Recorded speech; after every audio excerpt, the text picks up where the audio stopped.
Make sure. Yeah, way to talk during the beginning of the podcast. Nice. Up. Well, Charlie, why?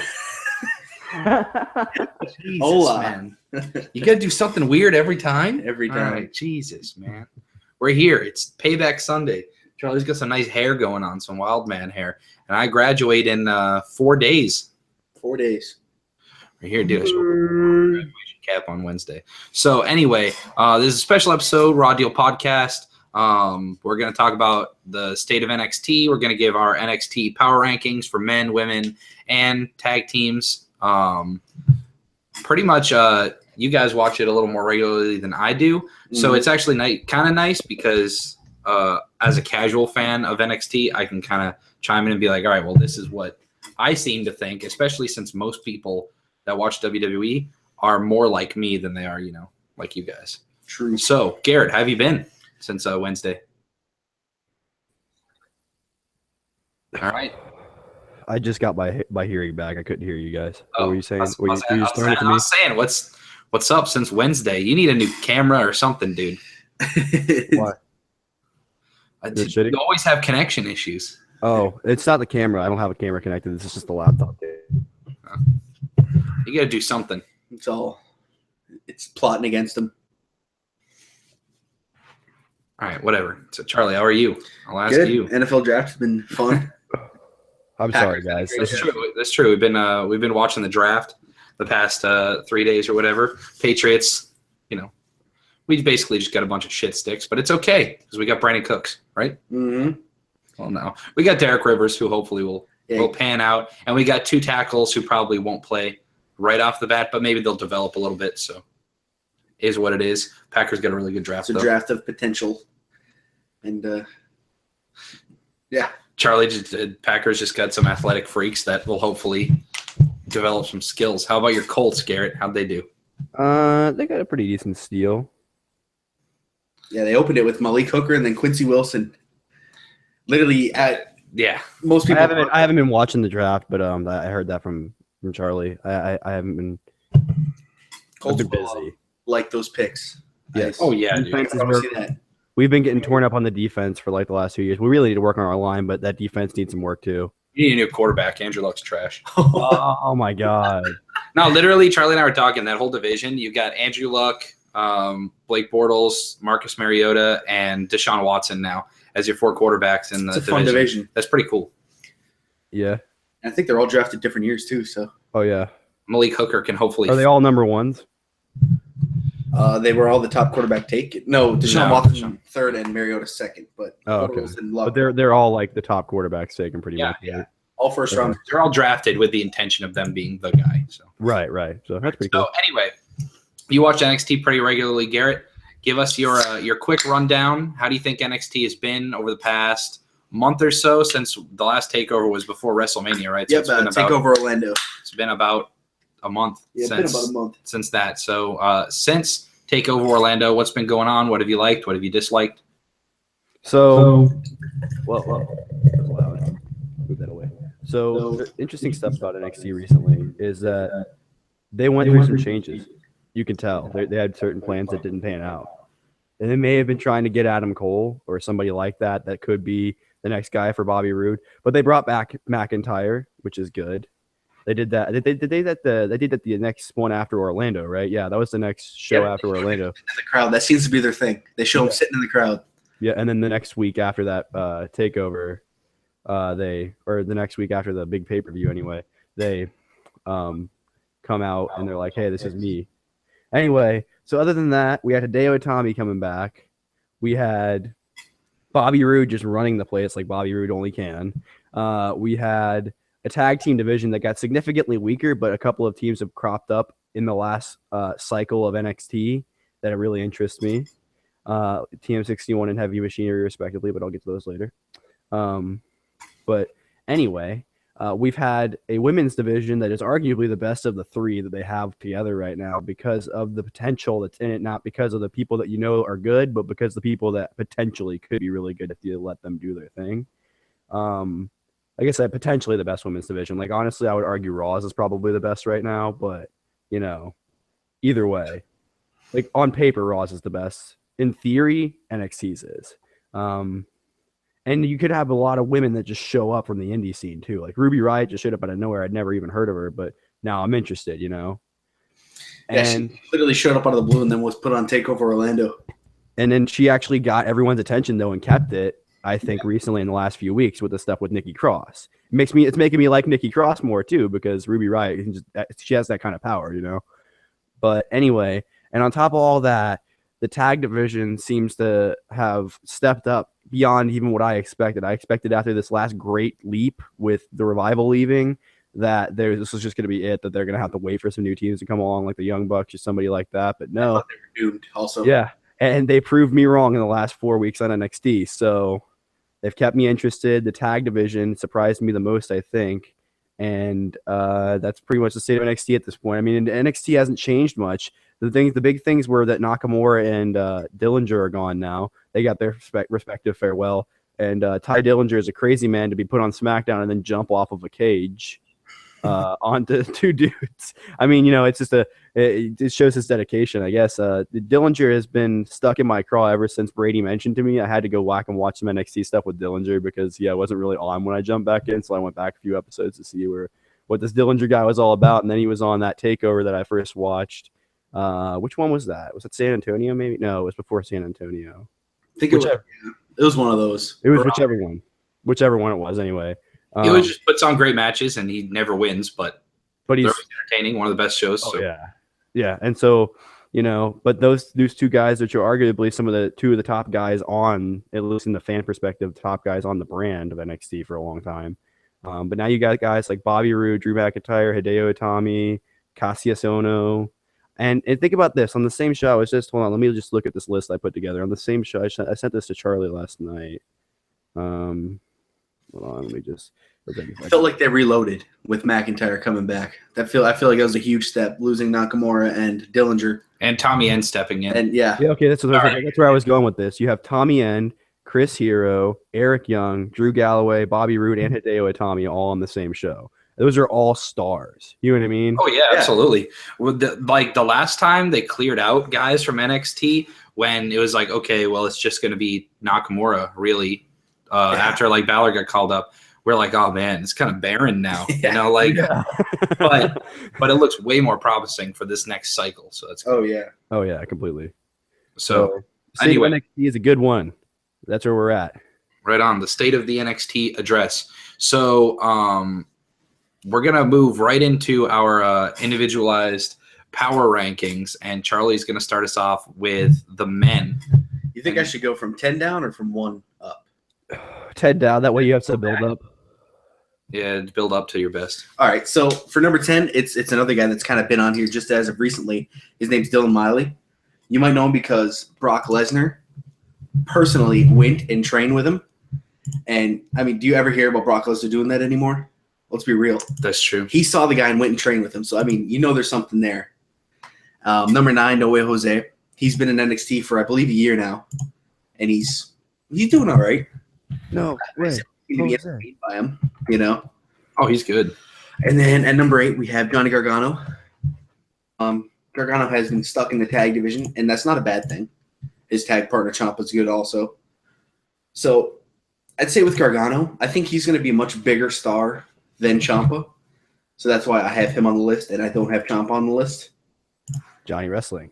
And he's good. I'm personally just more entertained by him. Yeah, completely. And then number 7, you can also classify this as most improved, and that's Andrade Cien Almas. When he first came up, he was like, I don't know, he was just, there was nothing to it. They pushed him off as this old lucha, and that was about it. But each match is getting better, and his most recent match with Drew McIntyre is, I'd say it's one of my favorite NXT matches in a while. Did you catch that one, Garrett? Yeah. Good match. I really enjoyed that one. Oh, yeah. And then at number 6, I have Hideo Itami. Hideo Itami's he's a bit lower because he's been gone for so long. I mean, the guy, he was here, the Kenta debut, it was huge, and then he's hurt. And then he comes back for less than 2 months, and he's hurt again, and now he's coming back again. So it's, there's something about Itami. You got mixed feelings there because of that, Yeah, it makes you wonder if you have to put him on your list, right? Exactly. But him coming back, and I think the whole GTS thing going in Chicago, I think it's going to be huge. I think it's going to be a big show. So I can see why they're pushing him while they groom these others. And then at number 5, I got Bobby Roode. I haven't been too impressed with Bobby Roode in the ring on normal NXT shows compared to when he's on TakeOver. And for that, I have him lower than the others. Even though he's champion, I don't have him at the top of the game. So I think Roode is by far the best on the mic in NXT as far as making a promo seem legit.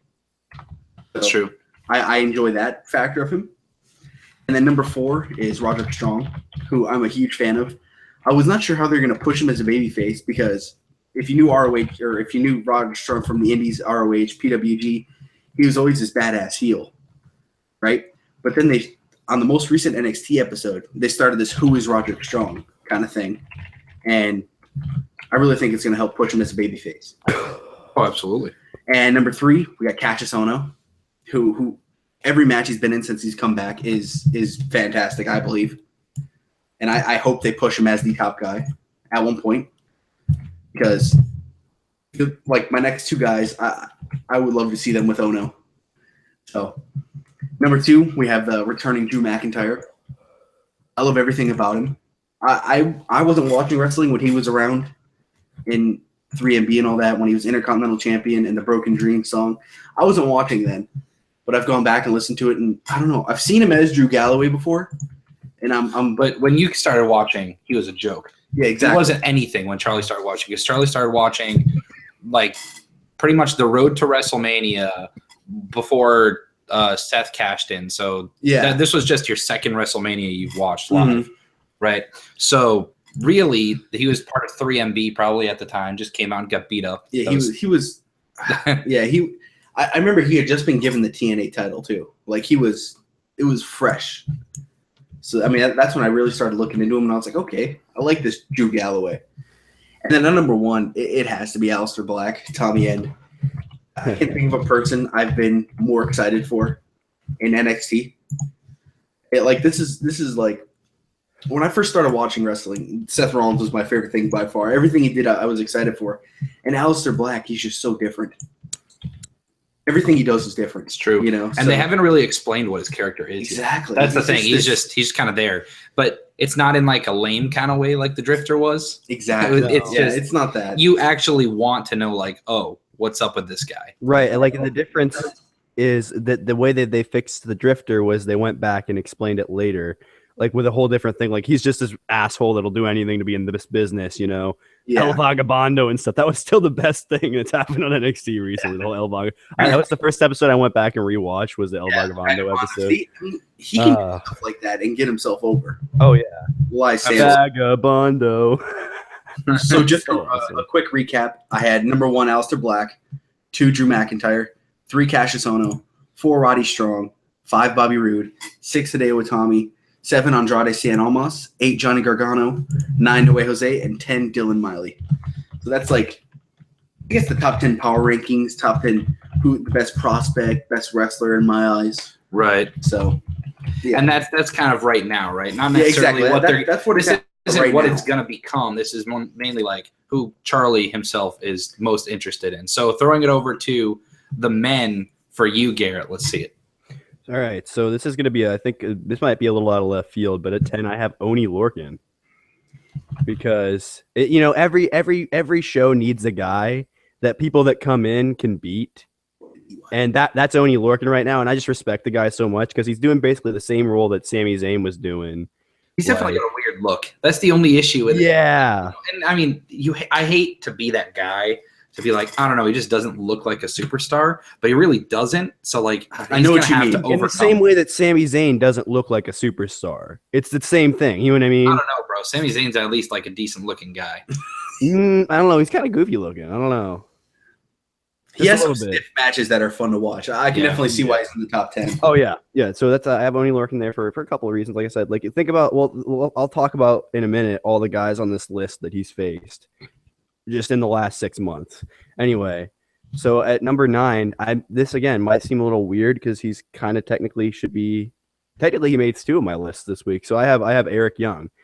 because I think that push for him going after the title is coming soon.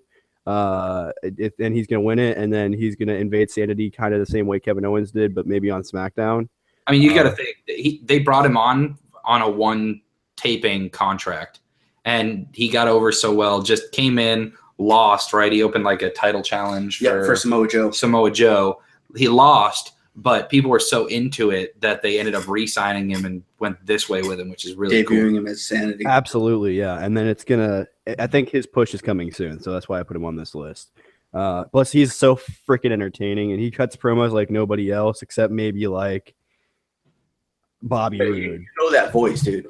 Oh my god, yeah. I loved Eric Young in TNA, so maybe I'm a little biased because Eric Young has always been one of my favorites, and I always felt like he never got the push he deserved over there. And yeah, so but then I have, and this is probably gonna be a shock that I have him this low on the list, but I have No Way Jose at number 8 because he hasn't been on the last couple of shows at all. Sanity hurt him. Oh, they hurt him. Okay. Oh, he's fake injured right now. Okay, so Charlie had him at 9, so I don't think it's crazy. Oh, yeah, I guess. Anyway, but we haven't seen enough of him because he's been written off of storylines. I think they were trying to save his push also for a later date because he's so good. They want to be able to cash in on that. And it's not even his in-ring ability, which he has. It's just like it's the same reason I love Aleister Black because I'm just like I want to know this guy. I would hang out with this guy. I want to talk to this person and learn about them. Funny thing, Jose at Chipotle. Just throwing that in there. I'm saying that's the one of the guys on the roster I would love to just sit down and have a conversation with. No Way Jose is up there, and at number 7, speaking of Aleister Black, I have Aleister Black at number 7 because again, just his push is coming after McIntyre's probably, or maybe even before each other. Man, do what? Imagine those two against each other. That'd be fun. That would be fun. But everyone loves Tommy End. He just hasn't had enough time yet to build his character and really give us the ability to judge. But then, and I kind of regret putting him above Aleister Black now because it's the same problem I have with No Way Jose. I have Andrade Cien Almas at number 6.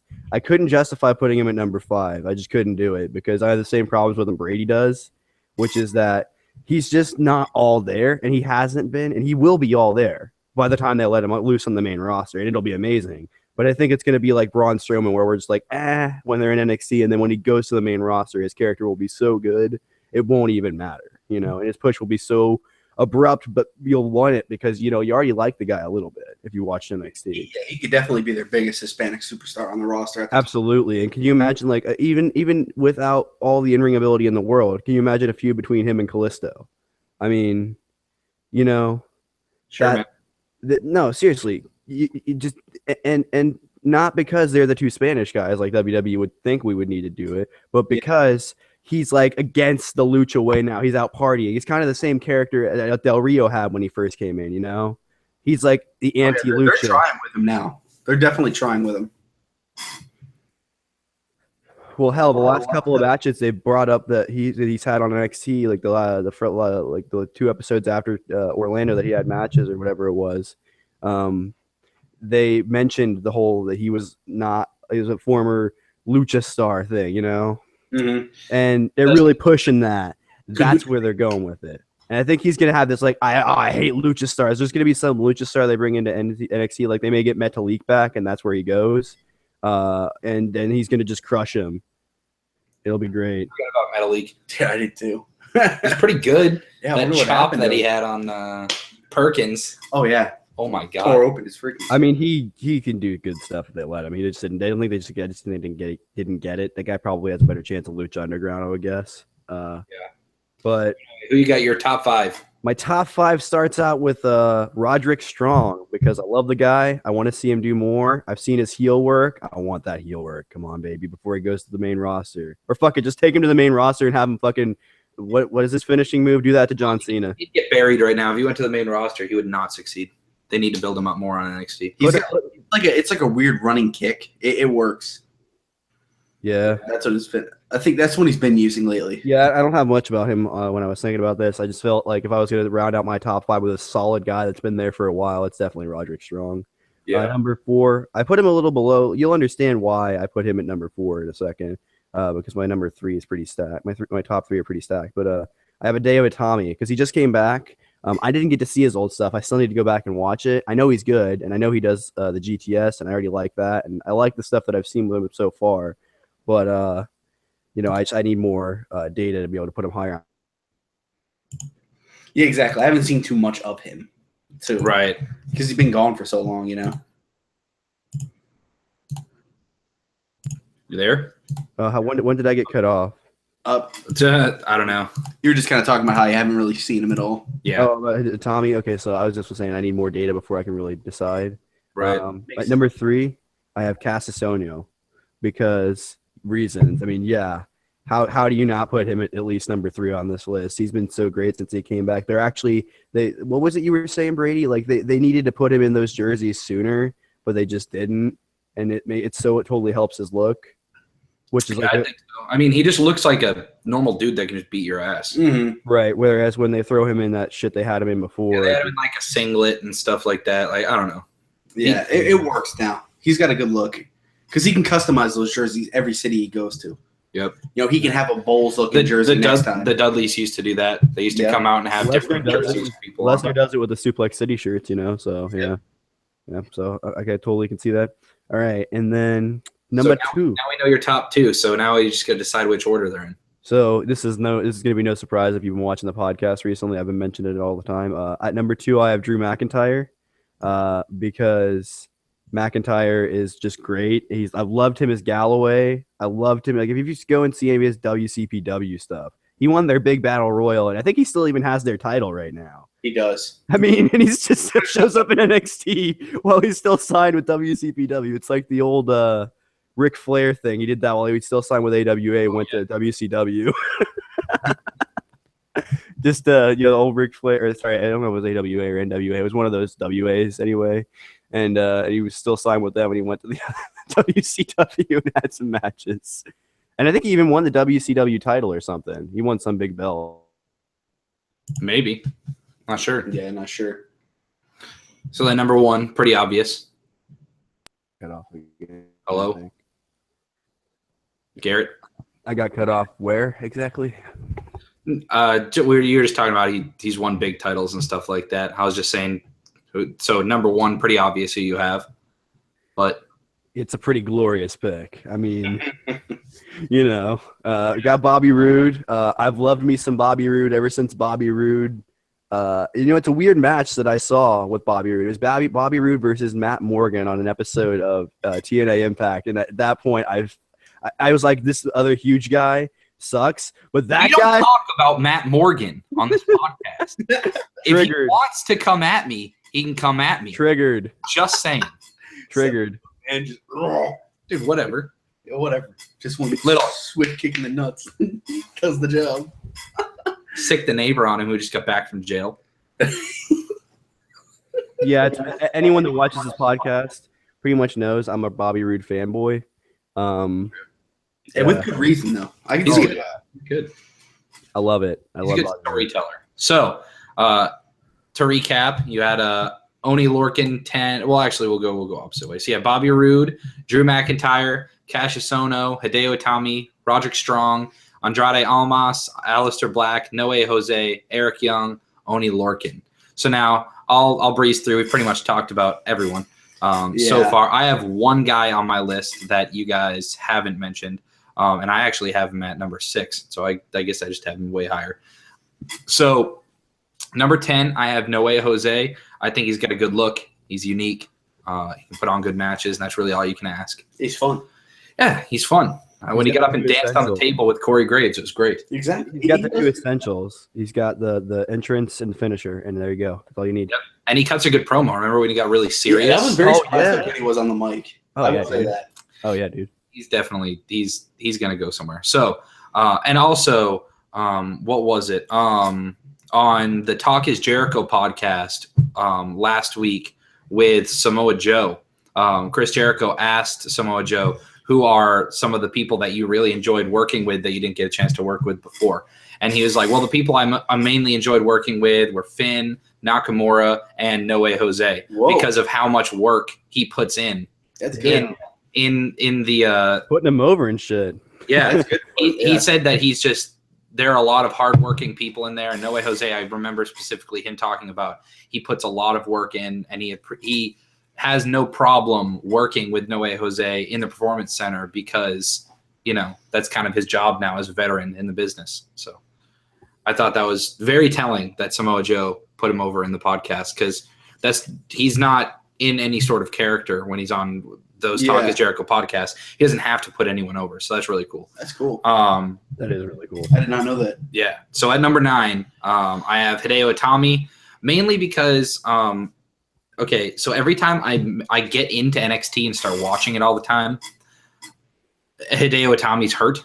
Yeah. Like, it just so happens that, like, I've never watched while he's big. So I have him all the way down at 9. That's definitely the lowest out of the 3 of us.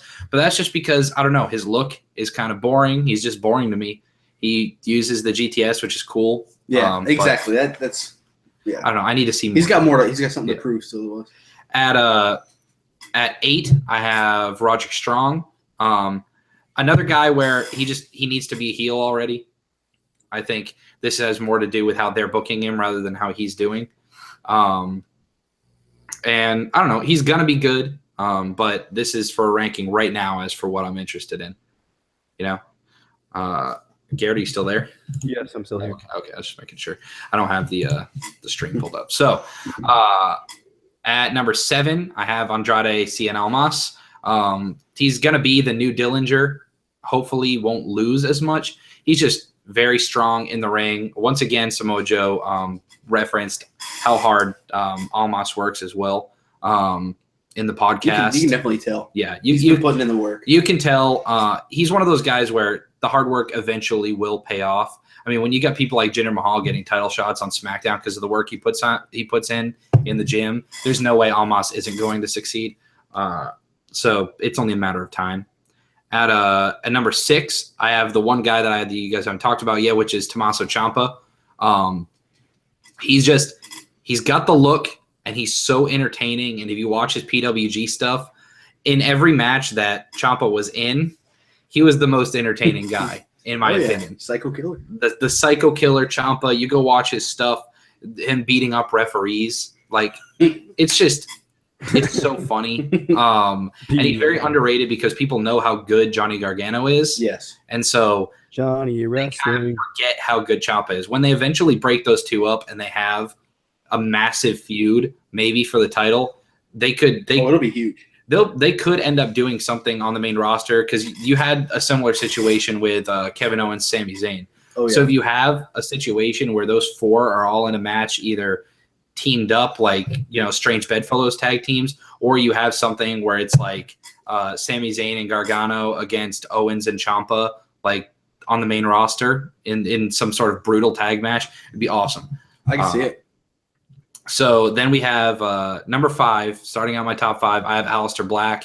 Once again, really cool look.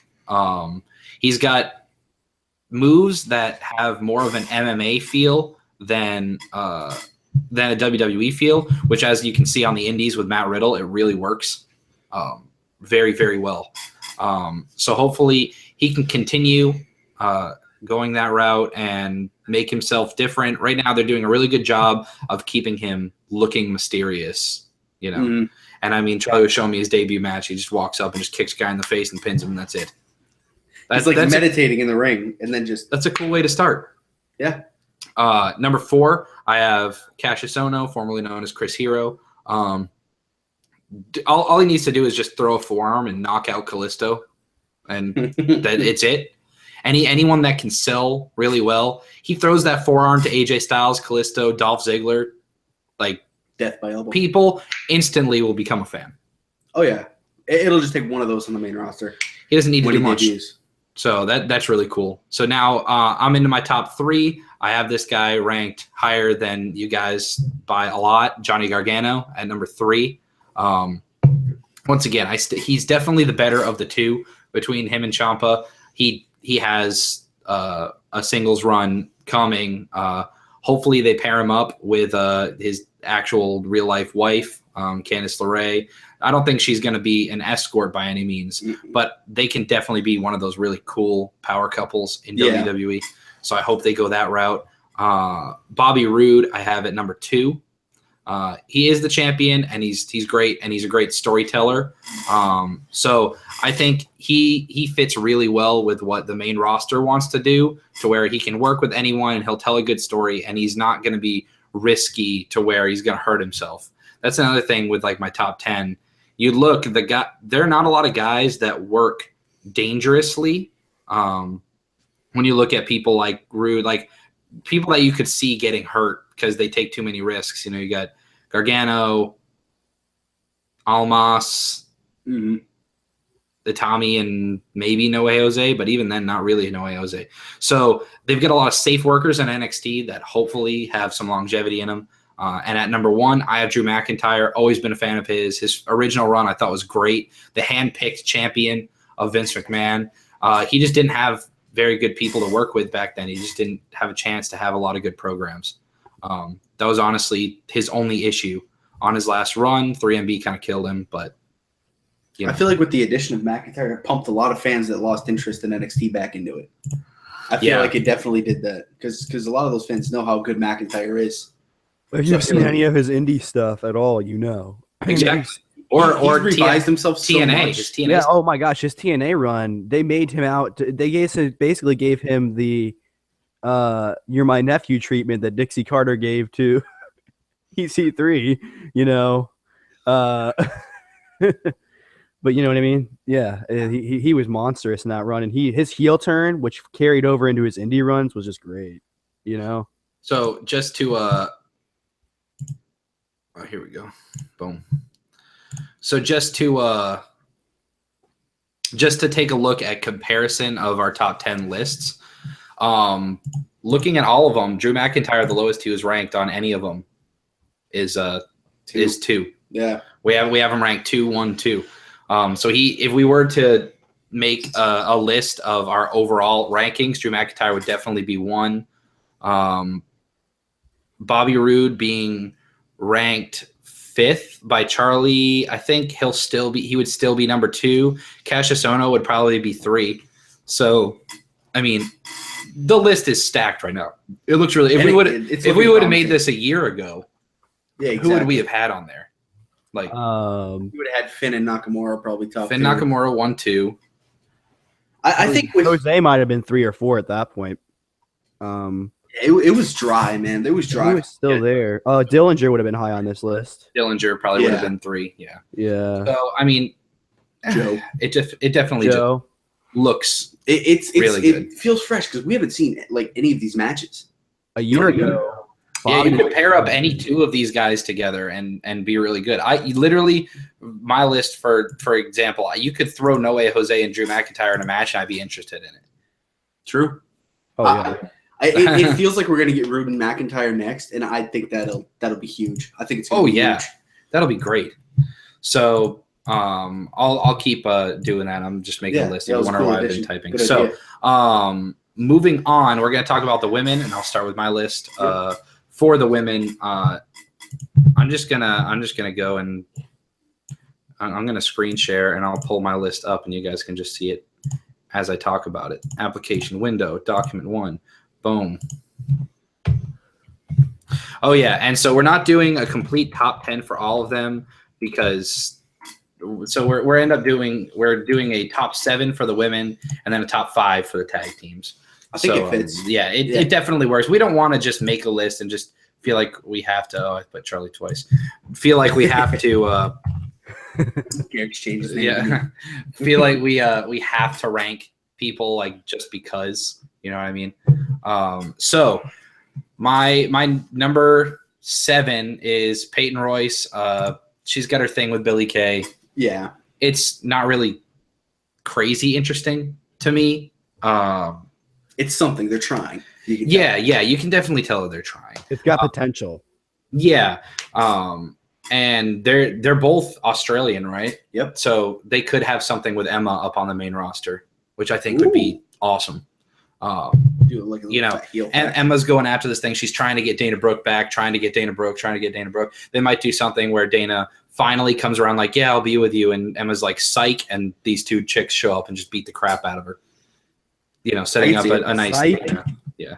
So number 6, I have Ruby Riott. I just think she's got a good look. And for the most part, the women, and this isn't like, oh, who's hot or not, obviously, because I don't think Asuka's that attractive. But I think this is a situation where they have to have a really good look for the casual fans to be like, all right, I could get behind them. You see it on the main roster with Naomi, right? Yeah, she's cool. She's got a really cool look, cool entrance.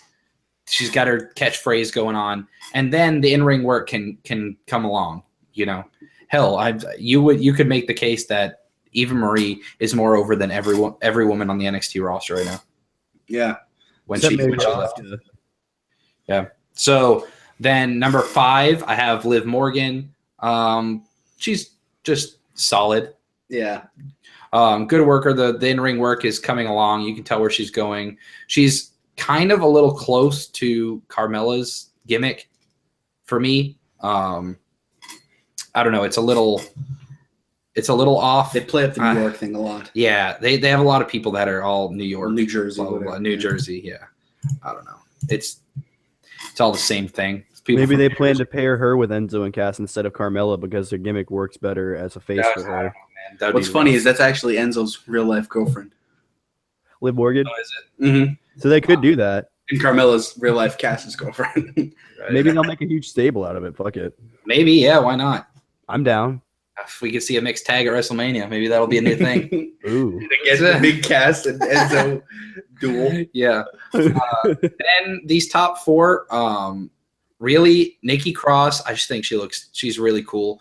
Nikki Cross got a thing going on with Ruby Riott right now, right? Yep. She does the crazy thing. Totally really Scottish. Really well.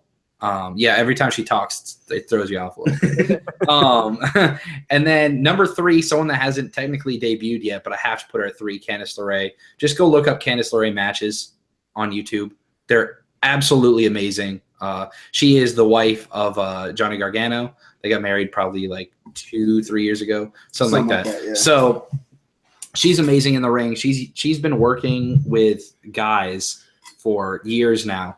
So she's going to bring a really cool style. These 3 girls, I can imagine, are just going to have combinations of feuds between them over the next, 6 months or so. Number 2, Asuka.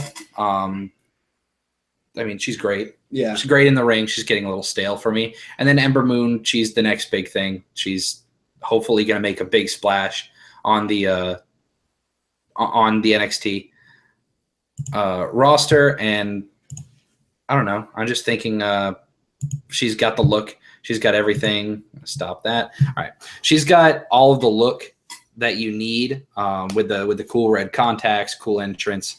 The same reason Finn Balor got over, and then he got better in the ring, and she's going to do the same thing. So she's got the high flying too, and her finisher is really cool. Got to have a cool finisher. So let's throw it over to who went second before Charlie? Garrett went second. Garrett went second. All right, Garrett, go.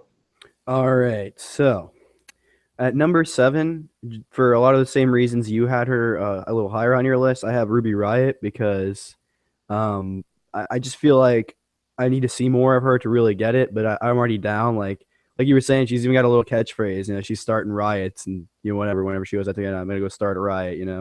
I'm down. It's new. I like it.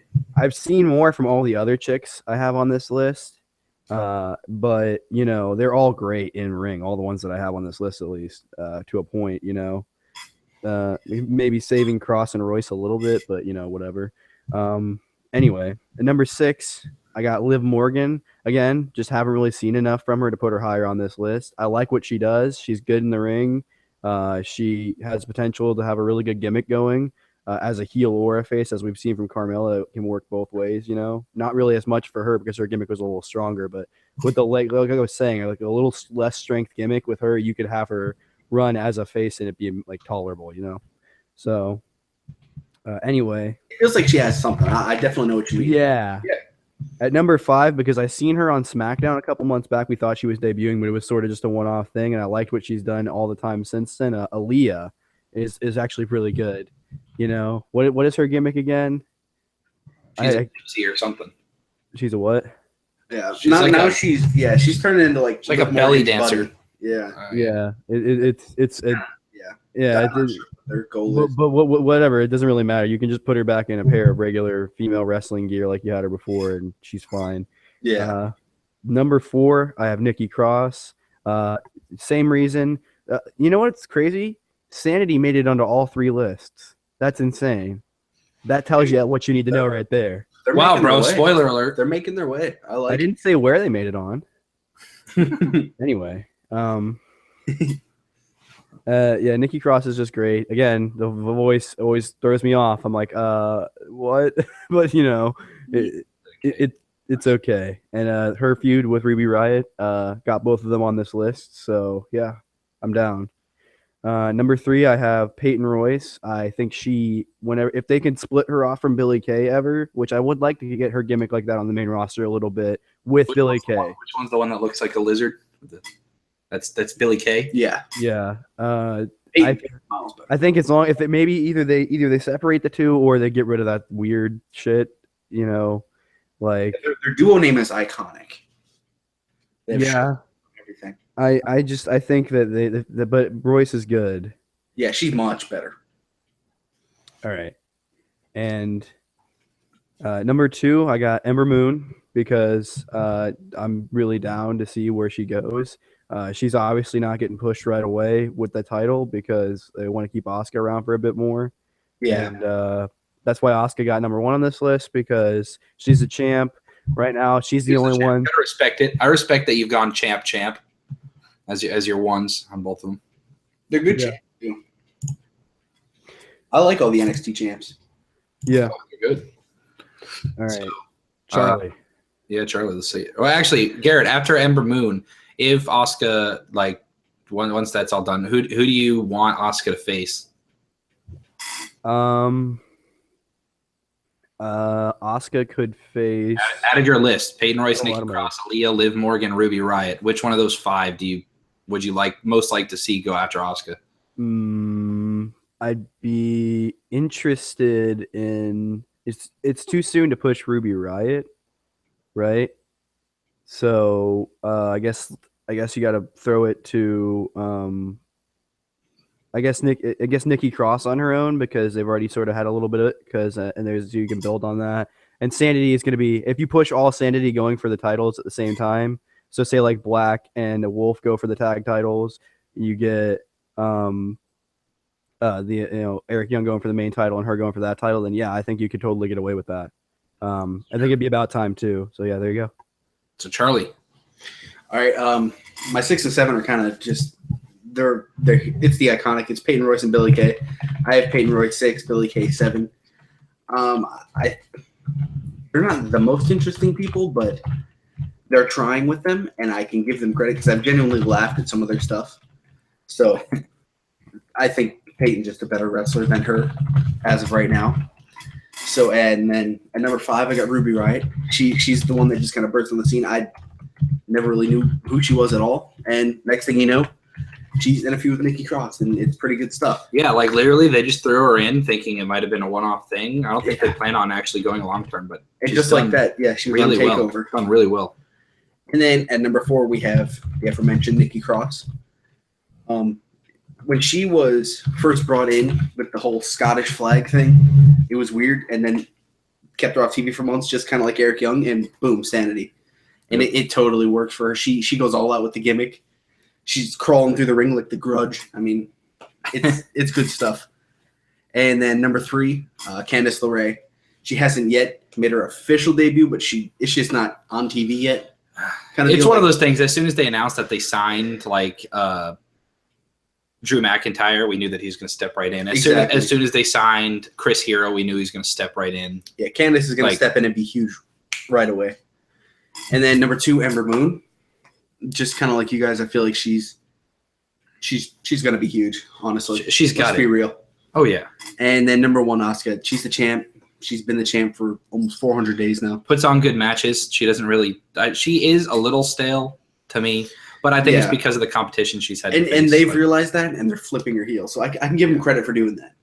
And so if we're going off your question before with Garrett, and Asuka retains, I'd like to see her face definitely see her face Candice next.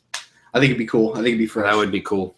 because Candice could just step in and go for it. Yep. Oh, absolutely. So while we're talking about NXT, I know we're talking about the women right now. I should ask this with the men, but this just popped into my head. So we were talking about Sanity a lot and how it's great. So they just signed Crazy Steve. Do you think he will end up in Sanity? I think everyone in Sanity is better than him. Yeah, everyone in Sanity is better than him. But do you think, given the time to work with Eric Young and Killian Dane and all them that have been doing this gimmick, Alexander Wolf, they've been doing this gimmick for however long, that they could teach him how to take what he was doing with Decay and turn that into Sanity? I'll be honest. My guess is he comes in as someone. He's not going to be called Crazy Steve. He's going to be something way different. Yeah, I think they're going to change it up. I think they need to keep Sanity at 4 because they don't want to run the risk of making it too big. They've done that with so many things before. Yeah, I don't know. With Dane and Wolf as the tag, Eric as the singles. Like, they don't want to have another Nexus. Yeah, they can't make it too big. I think even that one guy came back, Sawyer Fulton, and he's not associated with it. So I think that's the right path. And then maybe a crazy Steve get brought in because they know Dane can do well enough on his own at this point. Yeah, if they did like a kill-off kind of thing where he went up, I could see that. Possibly. Because he would already have somewhat of the gimmick down. I could totally see them doing that. If they want to send Dane to the main roster to maybe go to SmackDown and be that guy over there, the monster heel, you know? I mean, he's going to have a completely different name and everything, so who knows? Like, there's no way he's coming in as Crazy Steve because I don't know. I wasn't too into his gimmick anyway. I thought Rosemary was the best of that group, personally. Yeah. So let's pull up the list. A little screen we'll share. Look at it. We'll do the screen share. Yeah. Boom, boom, boom. So with the women, once again, if we were to make our list, it would obviously be Asuka 1, Ember Moon 2, Nikki Cross 3, Candice LeRae 4. I think that's pretty solid. So it's interesting that we all rank. There's something about Nikki Cross, and I mean, she's not amazing in the ring yet, but it's that character. She's just got a cool character. Let's just hope they don't screw it up. Yeah, I think they're doing the right job in NXT with her. And then the only two that we have outliers are Billie Kay and Aaliyah. As far as everybody else is Ruby Riott 5 and Peyton Royce. Yeah, everyone's got. They're all around the same ballpark. We have the same 4, really. Garrett doesn't have Candice LeRae ranked, but if we were to average it out, if we were to say Candice LeRae was like everyone else not on this list gets ranked 8th, then they'd be ranked. Yeah, I'd never heard of LeRae. You mentioned something last podcast, but I hadn't looked into it She's yet. fantastic. You got to go watch. When she pops up, you'll like her. Yep. We can promise you that. Yep. All right. Yep. You'll be about it. Honestly, she's a probably on par as far as a worker with Asuka. I would say as far as workers, probably Asuka, Candice LeRae are 1A, 1B. Ember Moon is 3. So we'll see. She's special. So they did good. Throwing over to tag teams, Garrett. Let's hear your list. All right. So at number 5, this team completely blew my mind. Their first 2 matches have been great. I thought the first one was just going to be good, like every big man tag team is always like. But no, they pulled a Gallows and Anderson. They came out with superior in-ring skill than what we think they could do. Killer moves that just look ridiculous. And Heavy Machinery makes number 5 on my list because I'm down, man. This is something that I could totally see a feud between Authors of Pain, and it would be great because they could work them well enough that they would be able to put out a good match, like every other team has done with Authors of Pain. Oddly enough, we met one of the guys in Heavy Machinery. So before he was even a thing, we just knew how he looked. It's Otis. I was like, yo, that guy's got to be in NXT. Yeah. Me and Charlie and Rick were just eating dinner, and I called him as he was walking by because he was also sitting over. That was the night we were talking about. The night that Sarah Lee got knocked up. Yeah, we were there that night, and he was hanging out with them. Wesley Blake and Authors of Pain. Yeah. So I called him over. I was like, hey, I recognize a bunch of other people. I was like, are you in NXT? And he's like, yeah, I just started. And we were like, oh, right on. Like, have they given you a name or anything yet? And he's like, no, they haven't given me any details on being on TV or anything. And we were like, oh, all right, well, best of luck. He's like, thanks. Flash forward a few months later, and here we are. Yeah, pretty great. So better than I ever expected them to be after the first one. Yeah. Steak and wings, baby. If they can go out there and do that every week, I mean, I'm down. All right. So number 4, these guys again. They came out one week. I'd never heard of them, and they surprised the crap out of me. Is TM61? They Australians, right? Yeah. Yep, we were there when they debuted. They Shane just kind of Thorne and came Nick out. Miller. They came out, and there were 2 chicks in front of us, 2 teenage girls that freaked the fuck out. Literally, they lost it. Yeah. Were they popular on the Indies or something? I've never heard of them. They were known as the Mighty Don't Kneel, and they were just big in Australia. And Oh. WWE signed him and put him on TV right away. So All right. So they're like the They're a Great couple Khali pretty of good- Australia. Rock and Roll Express. They're the Great Khali of Australia. They're the introduction of the Jesus. market. They're the introduction of the market. yeah. All right. I like it. All right. At number 3, like I said, they made the list on all 3. Sanity. They've been killing it for months and months and months, and I just can't get enough. Eric Young, like I said, I was always one of my favorites. Alexander Wolf is better than expected after what I first saw from him. Killian Dane is one of Dude, we saw his debut too. Killian Dane. Match. Killian Dane is one of the better big man workers on the roster. I mean, and Sanity only got better when they added that guy. oh yeah, completely. Like when they when the other guy before wasn't as he wasn't the same. And You guys are crazy. Nikki Cross is just killing it recently with Ruby Riott. So yeah, so they make the list again. At number 2 on this list, I have DIY because I knew they were gonna have to make the top 2.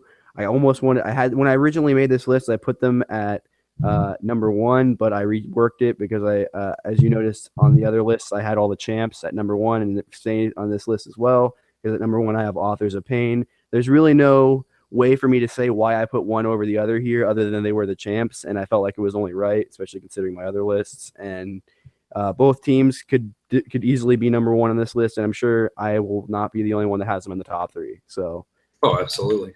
Charlie. Tags. Oh, wait, actually, to review. So you had Authors of Pain 1, DIY 2, or 1B.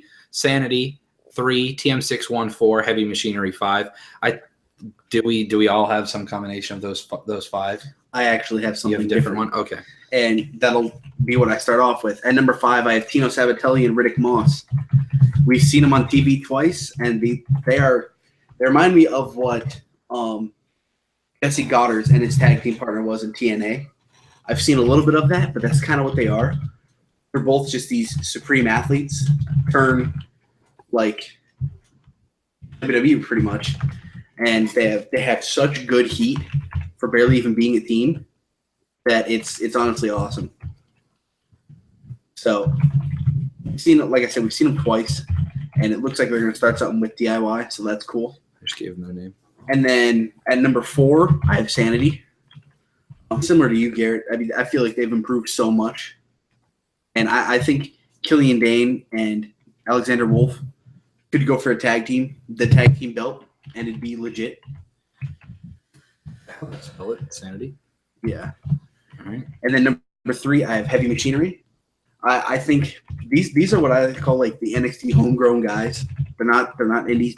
Like none of them were stars on the indies or anything like that. They're strict NXT signings. Learn the ropes in NXT. Tucker Knight might have done stuff a long time ago, but he's been in NXT for 3-4 years now. So, I don't know. I see so much potential in them, and the fact that they're even like funny on the mic, it's like not even comedy. It's like a serious comedy in a weird way. I don't know how to describe it. Yeah. At number 2, I got Authors of Pain. Guys, when they first started out against American Alpha, they were pretty brutal in the ring, and over time, they've improved their craft to the point where they're entertaining in every match. And then number 1, like you could have guessed, is DIY. Gargano and Ciampa, I believe, are great single stars, and they're head and shoulders. Yeah, that's the big thing. They're 2 single stars that got thrown together, but it works. And I think they'll get called up as DIY, and I think this is going to be their swan song in Chicago. So there makes my list: DIY, AOP, Heavy Machinery, Sanity, and Tino Sabatelli and Riddick Moss. There you go. So my top 5, I have TM61 ranked number 5. They're all right. They're high flyers or whatever. As I've grown as a wrestling fan, I'm more into the storytelling aspect. than I am high flying moves and stuff like that. Spot fest, and that's what they seem to lean towards. TM61, which is fine. They're definitely out of all these tag teams in the division, they're definitely the only one that like is all high flying and stuff. Gargano and Ciampa can, but TM61, like, that's their bread and butter. So every division needs something like that. Number 4, I have Heavy Machinery. I didn't get to see any of their mic work or I haven't really seen much of them, but they've got a cool look. I at least know what the one guy looks like. Mm-hmm. So I'm definitely down with that. Number 3, I have Authors of Pain, which is the lowest out of any of us. They look cool. I watched their last match on the Takeover was good. I'm okay with it. I think they have a good look and everything, but I don't know. I think that the top 2, I just think they're better. I think that they're gonna go farther, honestly. Sanity, I have at number 2, because it's just a really cool look. They've got all the right pieces. The highest ranking out of all of us for Sanity right there. Yeah. So they have their veteran leader. He's not what's cool is that they don't have a main event star. Mm-hmm. Yet they're so cool. Yeah. Yeah. Eric Young is definitely really cool as a unit. If all of them were to split off and go try doing singles runs, it'd probably just be terrible. Yeah. But they work I don't think so well as together. well as it could together. They just do so well. And I mean, even what's his name? Dane? Yeah, Killian Dane. Look, dude. Even his look is enough to get him over. It's cool, yeah. He doesn't even look like Damo. He looks entirely like Killian Dane, and that's all you'd ever remember him as. Like, he doesn't even look the same. Yeah, exactly. He still retains all the great qualities he had. And then number 1, just like Charlie, I have DIY ranked number 1. They're so good. We've already talked enough about these two, but I mean, I had Gargano listed as my number 3 male wrestler, so obviously I'm going to have him as number 1. But so really quick, I'm gonna screen share this. But if I had to, so let's say what Charlie was saying is true, right? And this is the swan song for DIY, and they're gone. So if we were to average it out, DIY would be 1, Authors of Pain would be 2, Sanity 3, and then probably Heavy Machinery 4, TM615. Yep. Massatelli 6. So if we were to get rid of DIY and they were to just throw any combination of the male stars on your bottom half. So, for instance, Garrett, if you had to take some guys and just throw some single stars together to make a new juggernaut in the tag division, I already know. So I'm taking Jose and Almas. No, actually, no. That would be that might actually be really bad. But I'm taking Aleister Black and Oney Lorcan, and they're gonna take Orkin's look and make it similar to Black's, and they're gonna be like this. Yep, no, and I don't know what you're gonna call them. Maybe make them the Team Black Mass, and they both just use that kick to finish the match. I mean, I'm down. Yeah, Charlie, what's yours? All right, man. We're bringing it back from the Indies. It was called Heroes End in the Indies, and that's Aleister Black and Cassius Ohno. Oh, his number 1 and 3 wrestlers. I mean, imagine that against Authors of Pain. That would be just stiff. It would be legit. That'd be fun. That would be really. And you could do that in the time you're having McIntyre go for the title. Make Nakamura the referee. I think if they wanted to, they could send Gargano up to the main roster, have Ciampa turn heel with Strong's help, and have Roderick Strong and Tommaso Ciampa beat the piss out of your tag team. Yeah, I could see Strong in a tag team. Mm-hmm. Mm-hmm. There are a lot of combinations you could have instantly. I mean, Black and Ohno would instantly be the number 1 tag, in my opinion. So, I mean, it would be very cool. So, those were our current power rankings. We'll hopefully do one of these. We were thinking like every other month or something. Yeah, it'll just be kind of like an NXT checkup in a way. Yeah, exactly. We just want to check up, keep people informed, especially those that don't necessarily watch a lot of NXT. And I mean, I'm more of a casual fan. So, anything else you wanted to touch on, Garrett? There's been a lot of potential signings that we could be getting that would be really interesting. Oh, yeah. Adam Cole, for instance. Kenny Omega has expressed interest in the past, and we know he'd get stuck in NXT. Although he's Adam also Cole would fail on the main roster if he tried coming in right now. no, not right now. I mean, over the next year, like they may just throw him down there because they get him in the weird part of the year where they can't throw him in because of big storylines or whatever. Yeah. But maybe after Mania next year. But definitely, I see Adam Cole in the next year on NXT. He will be there, and he'll be the next top heel like Bobby Roode.